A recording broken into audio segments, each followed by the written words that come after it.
Hello বন্ধুরা, আজকে রান্না করব কাঁচা কলা ডিম আলু দিয়ে ঝোল। তার জন্য আমি আলু সেদ্ধ করে নিয়েছি, ডিম সেদ্ধ করে নিয়েছি। এবার কাঁচা কলাটাকে কেটে নেব, দিয়ে রান্না করব।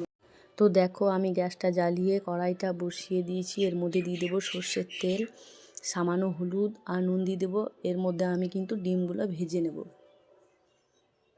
ডিমগুলো তুলে নিলাম। এর মধ্যে আবার কাঁচা কলার আলুগুলো দিয়ে দেব আর সামান্য হলুদ আর নুন দিয়ে দেবো। তোমরা ভিডিওটা স্কিপ না করে পুরো ভিডিওটা দেখতে থাকো। কাঁচা কলা আলুগুলো ভাজা হয়ে গেছে, এগুলো আমি তুলে নিলাম। এর মধ্যে আবারও সর্ষের তেল দিয়ে দিলাম আর তার মধ্যে দিয়ে দিলাম সামান্য চিনি। চিনি দেওয়ার জন্য তরকারি কালারটা কিন্তু দারুণ আসে। তোমরা সব তরকারিতেই সামান্য করে চিনি অ্যাড করবে। এর মধ্যে আবার দিয়ে দিলাম পেঁয়াজ।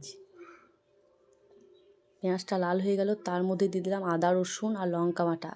তার উপর দিয়ে দিলাম টমেটোর। মশলাগুলো একটু পানি দিয়ে ভাজলে পুড়ে যায় না, ভাজাটাও ভালো হয়। তার মধ্যে দিয়ে দিলাম লঙ্কা গুঁড়ো, হলুদ, নুন, জিরে গুঁড়ো। একটু ভালো করে ভেজে নিলাম। দেখো মশলাটা ভাজা হয়ে গিয়েছে, কালারটা কত সুন্দর এসছে। এর মধ্যে আমি দিয়ে দিলাম কাঁচা কলা আর আলুগুলো।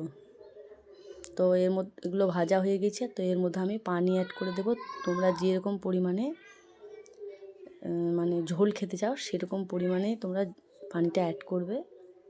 এর মধ্যে আমি ডিমগুলো দিয়ে দিলাম আর দিয়ে দিলাম গোলমরিচের গুঁড়ো।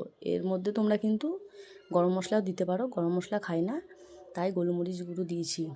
তো এগুলো একটু সেদ্ধ হয়ে গেল। দেখো রান্না কমপ্লিট। কেমন হয়েছে ভিডিওটা